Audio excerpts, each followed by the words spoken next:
Welcome, James, to the Simply Successful podcast. Today is an amazing episode, again, all about elite sports. And I'm very blessed that one of my old friends, Martin, is joining us today. He is the CEO of a second division soccer club in Germany and a really great expert in sports marketing and marketing. And today is all about simply successful marketing.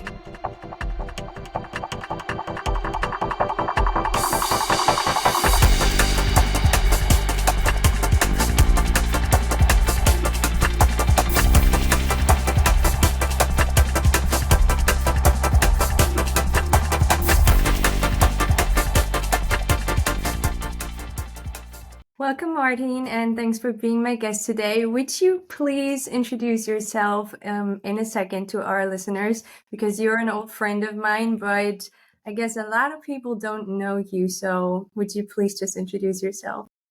Hey Sue, hey everybody, thank you for the invitation. So I'm Martin, 37 years old. And actually I'm working as a CEO of FC Magdeburg, a second division football club in Germany. And happy to be back in my hometown.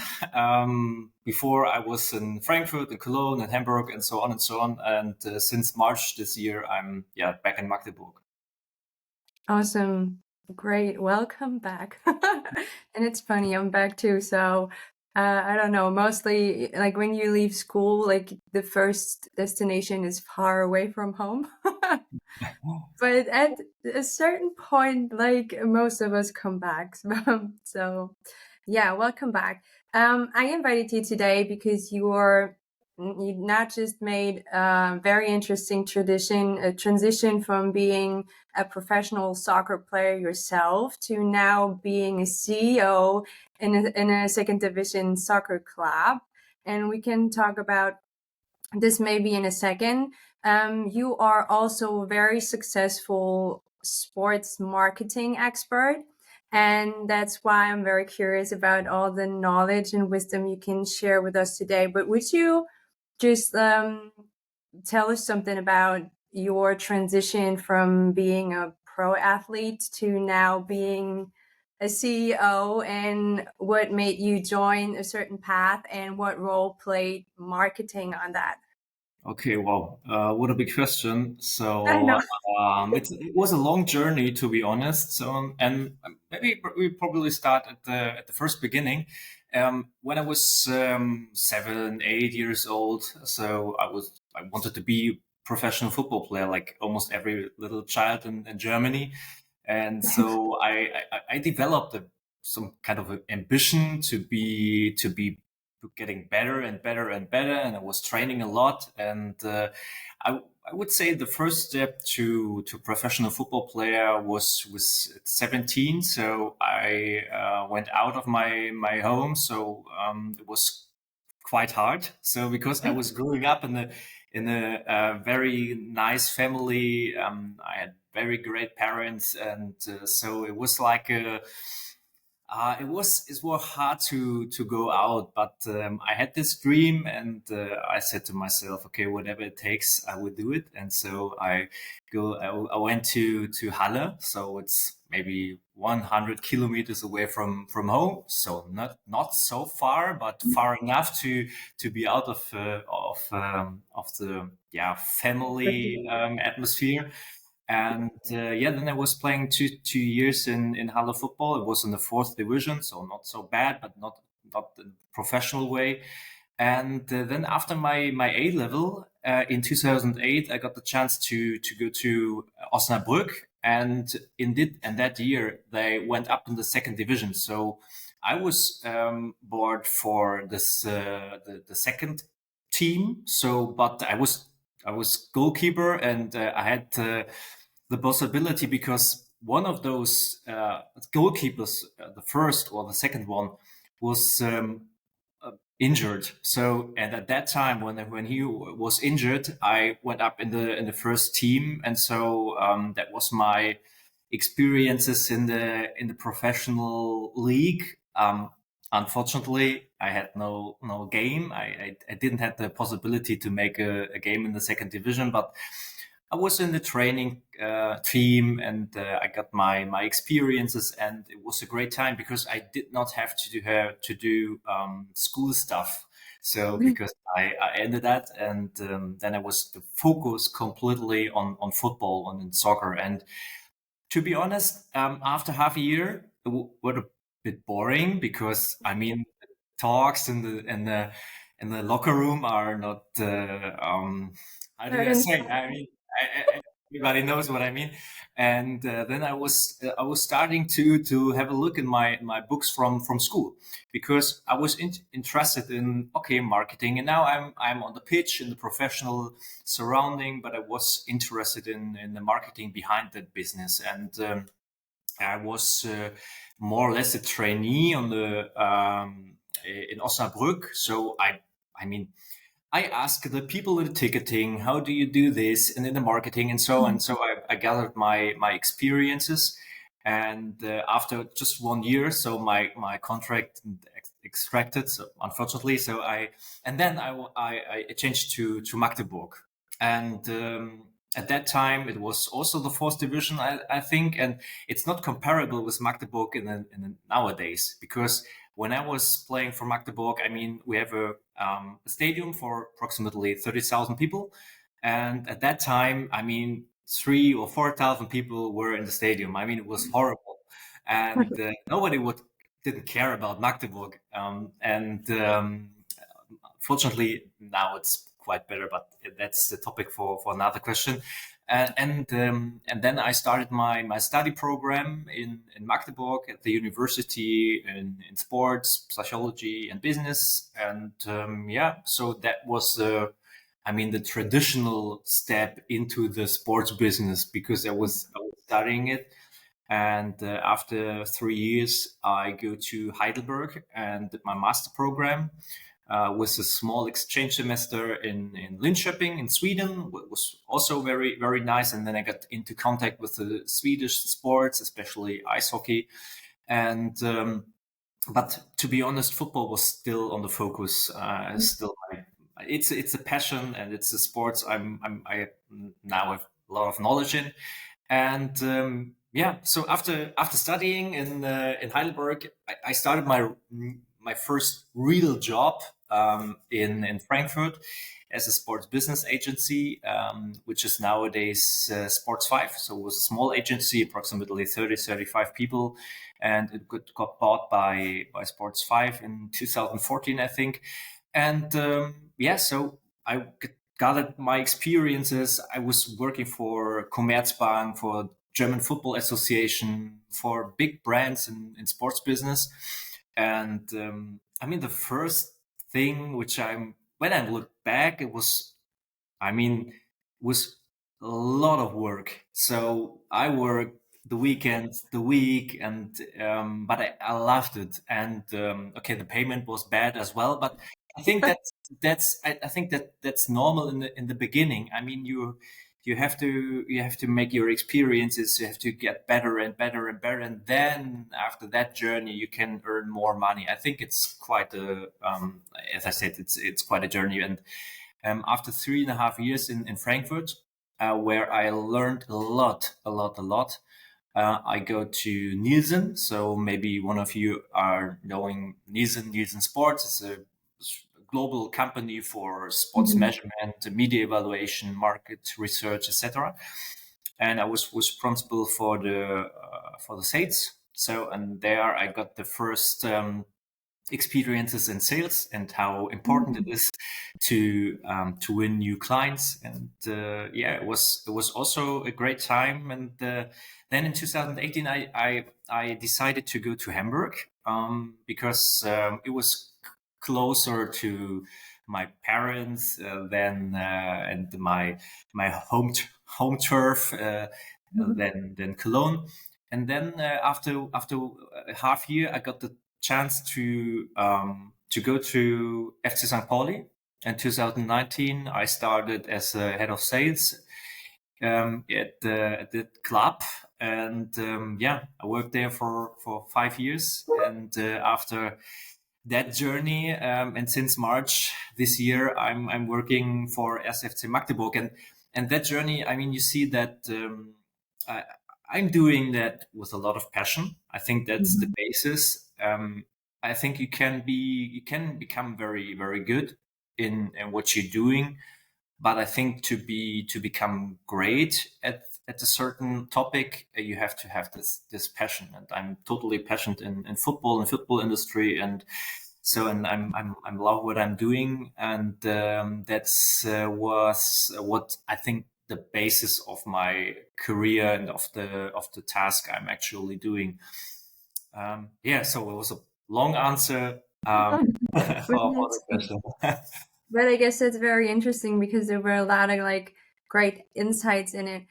First, maybe we'll have to translate that people in Germany say football and mean soccer because I have a few listeners in the U.S. and then they think in terms of NFL if they hear football. So yeah, we're talking about German soccer, but like it's kind of usual that we say football. So don't get anyone twisted. And actually, you said like it was only like third or fourth division. You have to know that in Germany, you can live quite all right with the salary of being being. Nowadays. Like, you're definitely considered a pro athlete when you're in that divisions because you do it full time, right? Yes, yes, I did it full time. Yeah, so and what I heard was very interesting is I think a lot of people have that maybe misconception, maybe it's sometimes true that a lot of athletes just slide easily into those positions just because they're in the network and they were an athlete and it's that vitamin B like yeah, we say here in Germany. So like the relationships in the network you have that introduces you to certain jobs. But what I really liked is that you mentioned how hard you worked and that it was not at all an easy road or yeah, maybe you can share some insights. I guess it's probably easier to connect with people, but you still have to prove yourself with hard work. Yes. So maybe if you look back, maybe 20, 25 years ago, then the way you described, so I was a former football player and now I want to be in the business. Yeah, of course, why not? Yeah. So that was a traditional way, I would say. But um, in the past years, I mean, the level of profession is getting higher and higher and higher. So, and you have to have a deep knowledge of what you're doing because there's so many money in the system that you have to be very clear of what to do and what not to do. And that's why it's important to have some experiences. You don't have to have any exams and or bachelor or master degree or something like that, but you have to be you have to know what's going on in the football or in the sports business in general, and that's from my point of view, it's a very healthy development Yeah. because now there are also some cases who are traditional, but nowadays the professionalism in the football industry is quite high, and Yeah. so for me, I mean, nobody knows or nobody knew who I was. So when I say, okay, I'm Martin Geisthardt, I say who, and so I wasn't playing in the national team or in the first division, and so I was. It was a grassroots program, so I was Mhm. building up everything by my own, and that was totally fine. So there were no excuses, and yeah, it was hard work, but it doesn't felt like hard work because, as I said, it was fun, and I always had my more or less a clear vision of what I want to do Yeah. in the future.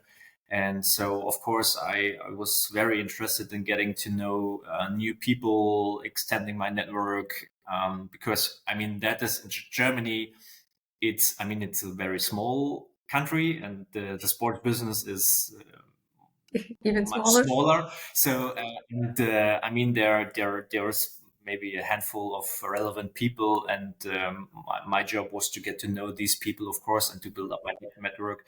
And yeah, but it's hard work, and the journey you mentioned, or the case you mentioned, in the traditional way, it's maybe um, it's in the first years maybe it works, but on the long run, I think it doesn't work so good. So from my point of view, it was a hard way. It was in Germany we say steiniger Weg, so it means that there was some Rocky road. yeah, exactly. And but it was from my perspective and for my personal development, it was the right direction. Yeah. Do you have any advice to maybe a younger athlete listening right now, or not a younger athlete, but someone maybe in that transition phase, thinking about how to make that transition successfully from ending your sports career and finding a niche, or you said something you're passionate about in the sports business? I would say endurance is the key because there are that's totally normal that there are some phases where it's everything is shitty and everything is doesn't work, and so hard times, but to stay strong and to be very clear in what you want to do or become is what you brings into or up to the next level. And that's why passion, very clear vision of what you want to do, and Mm-hmm. endurance and patience. Maybe it's also quite hard, especially for professional player. I mean, Oh, everybody yes. wants to be successful as fast as possible, but certain things takes time, and then you have to be patient and you have to be very convinced that your plan is going well. Yeah, absolutely. Well said. And that reminds me of a podcast episode I did right in the beginning. And we're like in mental coaching, you call it what you just described as the valley of despair. It's like the first low. And this is actually what you said, very crucial for whether you succeed or you fall back, because a lot of people that are not really passionate about what they're doing, are not clear focused or determined, they simply go into that valley of despair and they hop off the boat. Yeah. And then you find something new and then you're like, oh, maybe I should do this. But if there's one thing sure, then there's another valley of despair. So we all have to go through it to reach the next mountaintop.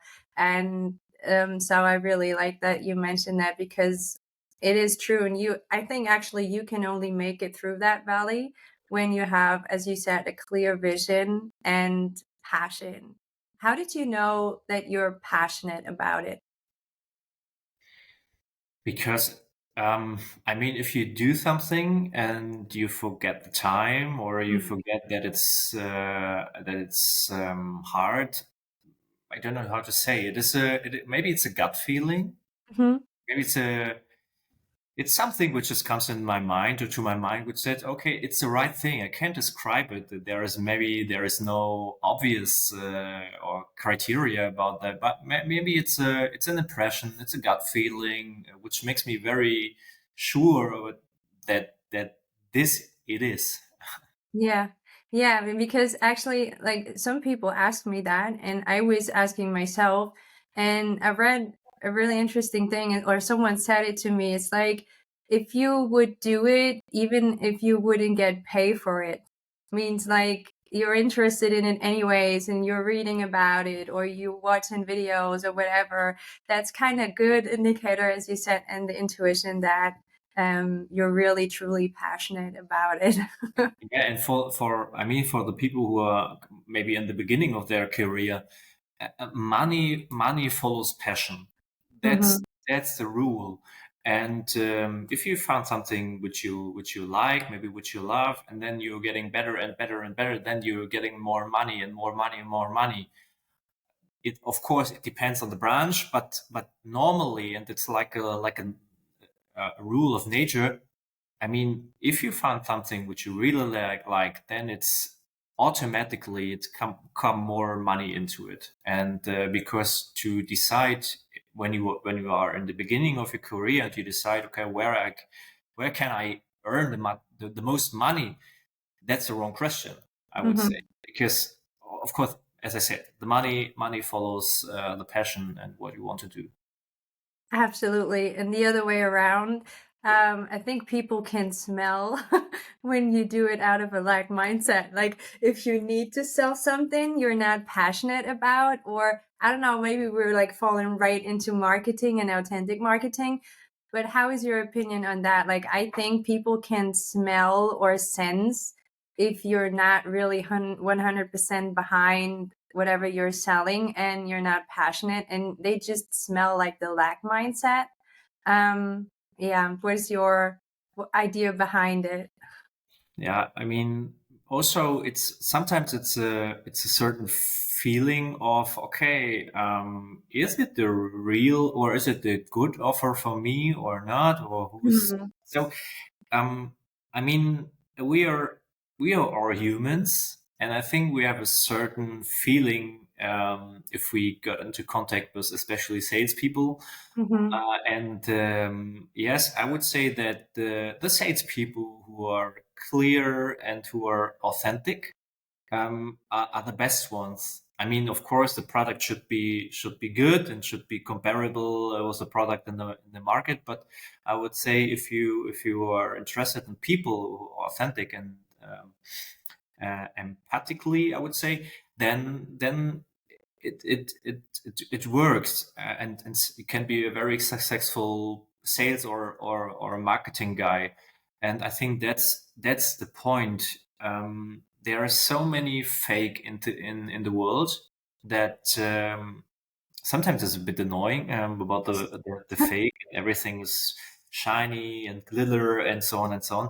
But and then because the times are now, as I said, very shiny and so on.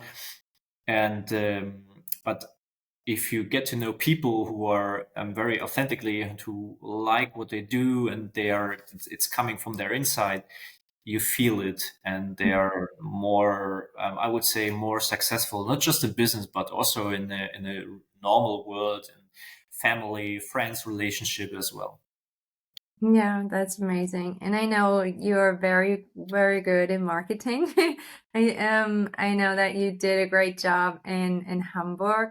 So, what do you think besides being like passionate and authentic is something you need to consider in order to become a great marketer or great in marketing? Like, is there any other key factors like you need to know probably about your customer, or how do you approach marketing? Uh, Maybe it fits to the general question of who I or how do I get more successful. I would say that there are some people who are working with who I worked with who were kind of mentor for me. So they give me very helpful hints and make suggestions on how to act in certain situations. And I would say that this is also one of the keys. I mean, there are a lot of keys, and I mean, it's more or less a combination of different criteria. But I would say that someone who you can ask in different topics. Maybe you have a coach for business, another coach for family, another coach for mental healthness, and so on and so on. So, from my point of view, you need people who you can ask who are on a stage of development which is higher than you are actually on. And that's also in marketing. I mean, there are so many people who are very very good at marketing in certain branches, for example in automotive or in sports. Mhm. You can ask them, you can try to get in contact with them. But of course, I mean, marketing is I mean, the customer is in the center, and you have to know what the customer wants and not want. And I, I mean, in football, our customers are our fans, so it's a different it's a Mhm. different name for it. But you have to very clear point out what they like and what they don't like, and Mhm. of course, as better you know the target group, as better you can build your offers.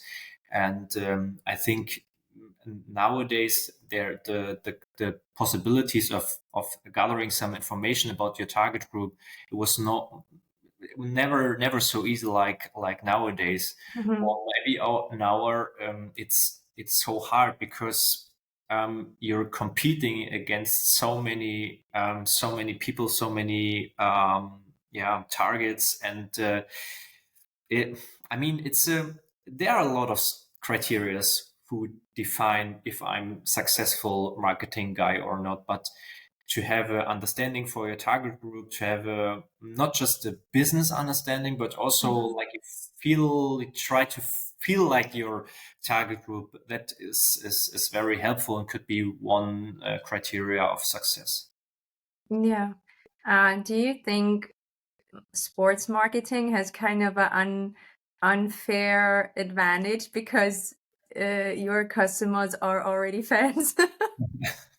Yeah, maybe, maybe not, because it's a very emotional, so sector. I would say that of course, I mean, football, soccer, football, ice hockey, you name it. So the people who are engaged and who are fan of a certain team or national team, I mean, it's you can't compare it to maybe to a chair, for example, because a chair is not that emotional like sports. And of course, I mean, there is a unfair advantage if you want to, but it's hard as well, because I mean, in Germany, for example, you have so many football teams in Mm, the first, in the second, in the third division, and if your only chance to get more fans for your club, or to win more fans, is to get out of your town, because within your town and within the region, almost everybody likes you if you more or less successful. yeah. But the Or the they thing burn is, you. sorry. Or they burn you. Yeah, of course. Or they The thing is, if you want to grow, you have to gather more fans, and you have to convince fans who are maybe just heard of your club and maybe Mhm. just see one match, and then to have a USP, to stand for a certain atmosphere or a certain surrounding, and to bring that into the communication, and to win new fans. That's the key. That's the key. Mhm. And every other club wants to find the key, or because any club is, it's totally clear that you can just grow if you win more fans or more spectators in your stadium. And that's marketing, Yeah. because you have to develop a plan how to win more fans, how to convince more people of that Magdeburg, for example, is the greatest club you have ever seen and the greatest stadium you ever been in, and so Greatest in the world. and of course worldwide, and to develop a plan, and which target group could I address with which story. That's our job, and we are in the beginning, of course, because second division club and more or less not comparable with Bayern Munich, for example. But we are very ambitious, and I think we are on the good path. Yeah, absolutely. And maybe for other people that don't know the club, this is actually something they sing in the bleachers, that we're the greatest of the world. So it is kind of an identity thing. And I absolutely agree that you maybe have the advantage of people being very emotional, especially in our hometown, about soccer. And that are fans already, most of them, and mostly it's passed down through generations. um, but I guess they're not the easiest to please. So I guess you have to grow your audience in a way, but you still have to have a look onto the people you already have to satisfy them, right? So Exactly, that's it's exactly. not Yeah. easy, I guess. Yes, and no. It's easy. I mean, in case we are sporting successful, then Mhm. everything is well. That's the easiest way. But of course, I mean, we are competing against clubs like Berlin, Cologne, Hamburg. I mean, they're financially backed. Whoa! I mean, this is not a fair competition. But we are finding our niche, and we are very convinced that we can be a relevant player in the second division. And of course, I mean the point is our aim is to become successful. And not to be dependent from what's happening on the pitch. So for merchandising, for example, we have to develop clothes, jerseys, you name it, which are very fitting to the people and Mhm, fitting to their money back. Because I mhm. mean, in Magdeburg, it's not as financial successful like Hamburg or Munich or Berlin. Yeah. I mean, and that's the balance act. Mhm. You produce, for example, very good collection, but for price tag which is possible paid by the people who are working and living here in Magdeburg. And if it comes to that, I mean, it's easy and hard on the same page. Mhm. But I would say that in Magdeburg, to stay at that example, the people are totally crazy about that club. Mhm. In the good and in the bad times, and we had that bad times, and now we have good times, and then, of course, everybody is very happy about that. And but yeah, I mean, to satisfy our fans, our actual fans, with good merchandising, with sporting attractive soccer, with a great atmosphere in the stadium, with a clear communication in terms of what's in it for me or for the fan, for the spectator, and of course, then the, it's more or less the homework which we have to do. And as I said, it's a good combination in Magdeburg, and I'm very bullish about that. That Great, thanks. But I know, like, especially in Germany, talking about soccer players and athletes, it's maybe more easy to self-market yourself, and most of the time, because in soccer there's a lot of money, players have like agencies. So maybe we can look a bit to the not so popular but still very successful sports like canoeing or track and field or bobsled. Um, because what I've seen in mental coaching them is that are like sometimes Olympic gold, silver medalist, and they have like no lobby, they have like no agency. They're have to kind of collect money for their next bobsled or whatever it is. Do you have any tips for them how to, like, with not that big of a support group, on how to successfully build their brand, or any tips or tricks how to market themselves better, because that's a really rocky road to maintain their sport at that high level with yeah, being almost invisible next to this big soccer movement in Germany. yeah.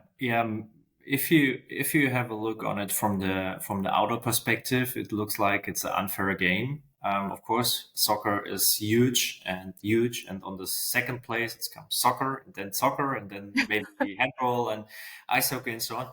Yeah, I mean, it's like for any other people who want to be successful or want to be aware.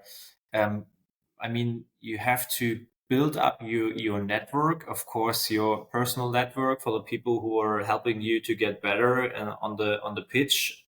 for example, but also you have to choose a certain network. Is it LinkedIn? Is it Instagram? And then you should try to build up your community. And Mhm. then as bigger your community is, as better it is to go to certain brands to say, hey, let's go into cooperation together, because my target group is your target group, and then you can sell advertising, for example. So, but the basis is you have to have understanding of marketing and sales, and that is what um, I see in for the sports people who are not involved in football. Mhm. They are trained and they are trained and they are trained. I mean, and maybe they have a certain or they have another job to fix their expenses, Mhm. but there is no time to learn about marketing and sales. But that's the basis from my point of view. So you have to know the basic. You have to know how to sell. You have to know how marketing works, and that's the key. And if you gather your experiences and you build up your network and you go into contact with potential brands or potential sponsors, then you can grow and then you can earn money beside your core business. And so from my point of view, the tip one is go to LinkedIn Learning, go to YouTube, speak to Yeah. other people to build up your knowledge in marketing and sales, because that's crucial. And choose the right channel. From my point of view, it isn't good to have 10 channels. Mhm. Maybe it's just one or two, but you go into that very deeply. So Mhm. second is choose your channel, and then I mean try to build up your communication. Try to think about what's your USP, where are you good at, where other people are not good as you are, and then develop and go and trial and error, and then it should be working out. But uh, it's hard, and I mean from our perspective, I mean I see how often the football or the soccer guys are on the pitch to train, but of course, in Magdeburg, for example, nobody knows, maybe in the US, or nobody knows Lucas Mertens, but he won the gold medal in a swim. Yeah. And I mean, he's a perfect example for he's training like a crazy Beast. crazy bull. But as I said, nobody knows him. Yeah. And but he has a momentum. Now he Yeah. has a gold medal, and now he should build up his audience and try to get a certain reach, because this is interesting for brands, because gold medal at the Olympics, Mhm. swim, good guy, very ambitious, very clear, very familiar. I mean, it's a perfect match Yeah. for certain brands, and Friends. Yeah. but that's you have to have the basics of marketing and sales. Yeah. Yeah, that's a great example actually. Yeah, he won like the gold medal in Paris Olympics. And I guess what you said, like with the limited amount of time, I don't know how you did it back in the days, still being a soccer player and like learning all the new stuff and knowledge. What I like to do with my limited time, for example, I listen to tons of audiobooks while already on the go, because I know a lot of athletes are like on the go, like in the car a lot, and you're not always like very motivated to like pull out the book late at night and sit down and study. And that's what I learned was at least a great way to me to learn new knowledge while like using the limited time you have. Like, how did you do it? Like videos, podcasts? Same podcasts. Yeah. So maybe podcasts since 3 or 4 years, and of course.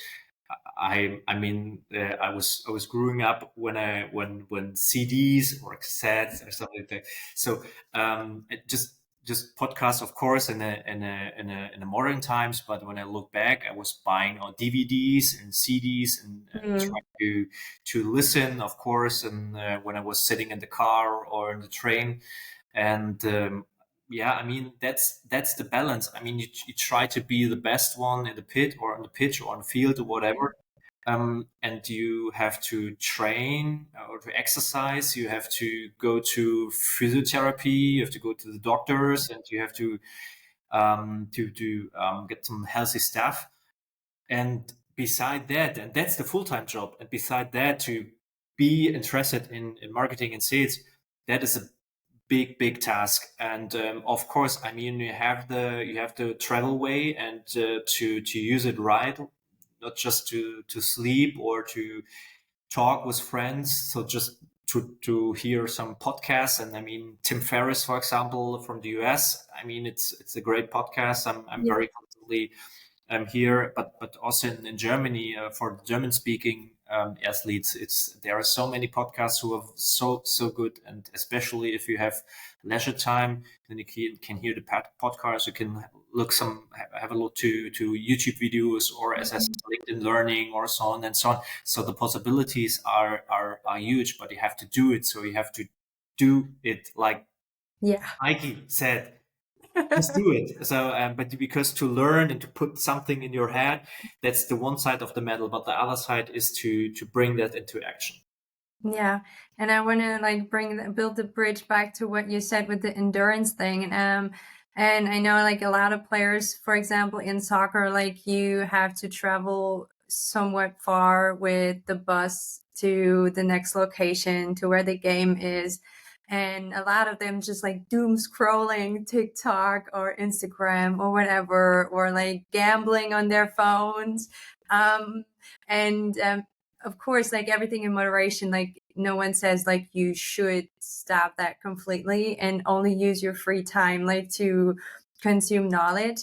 But I think people underestimate the power of the small action steps you mentioned. Like really, just, I don't know, maybe take 30 minutes each drive and dedicate it to a podcast or to an audiobook. And then the other 2 hours, you chit chat and you do whatever, you need to like mentally prepare for a game time. But if you just do that and in a year with 12 months, like, boy, you will come out at the end of this year like so equipped with just like that 30 minutes. Definitely. And so maybe you can put the link in the show notes of the book of James Clear. In Mm-hmm. Germany, it's a 5% method. I don't know actually Yeah. what the English title is, Yes, like the 1% method or 5% method. Yeah. yeah, James Clear. If you Google it, you will find it.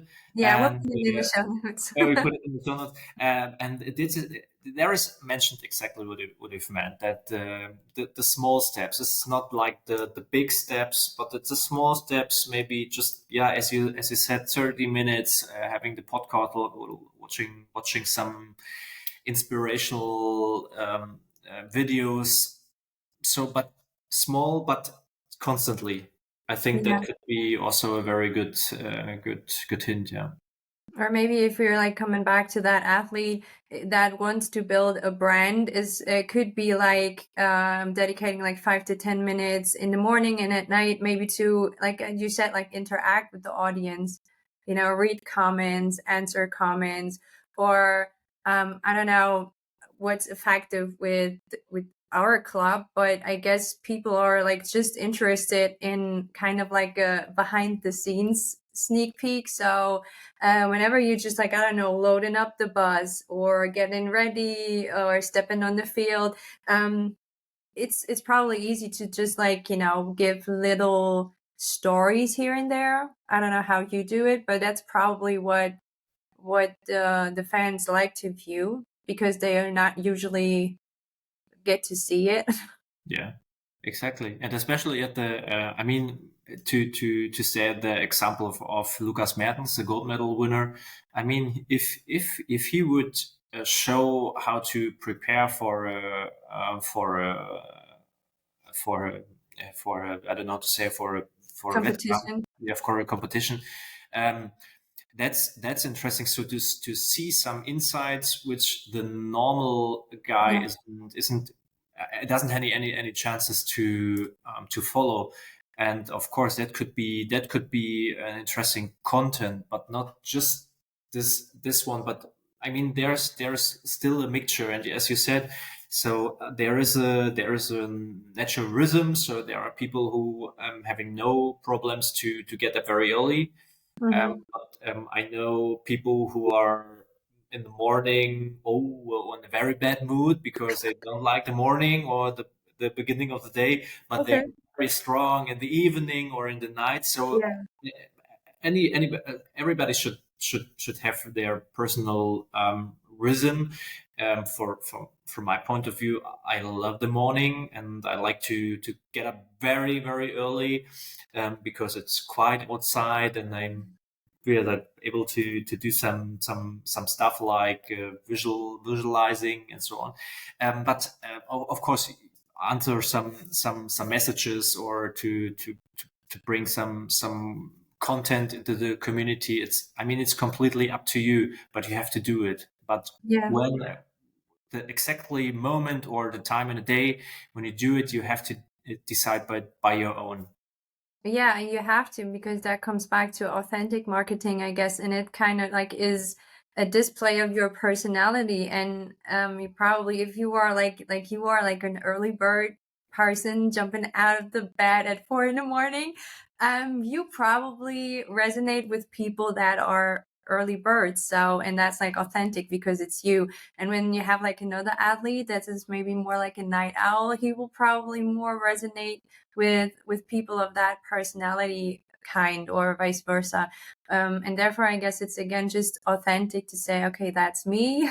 And that's why we're like interact at a certain time on the day, or maybe some share like all their preparation for a competition, and others say like, I can't do that, I'm like zoned out, like all mobile shut down, I have to be like in my competition zone. And that's, I think, again, authentic marketing. But well said and well done. I'm going to conclude every podcast episode in asking my guests the question, what is success to you? Oh, big question. Success is to be a great family dad. So success is to have a great day with my wife and my kid. That is success. Success is to enjoy the day, even if it's stressful. Hmm. To stay very close by your own. I mean, to be authentic.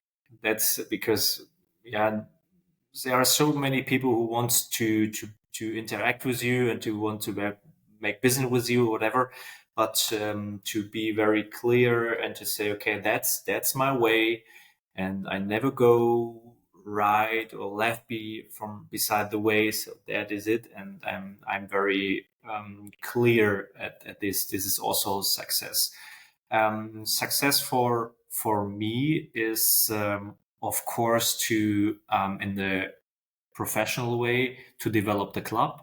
So I do have my KPIs and I want to reach them. And there's also another page of success.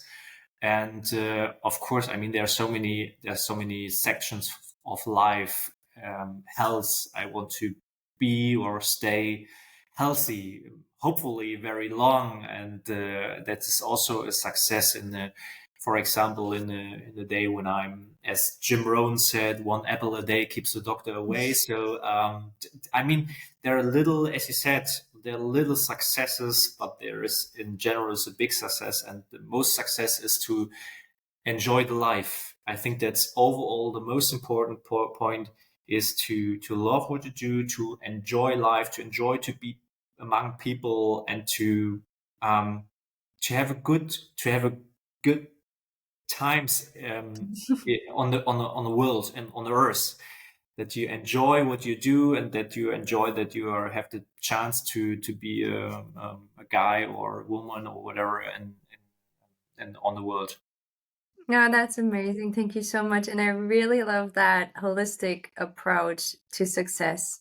So you don't get too focused on just one pillar and leave the rest behind, like family, friends, close relationship, your own health.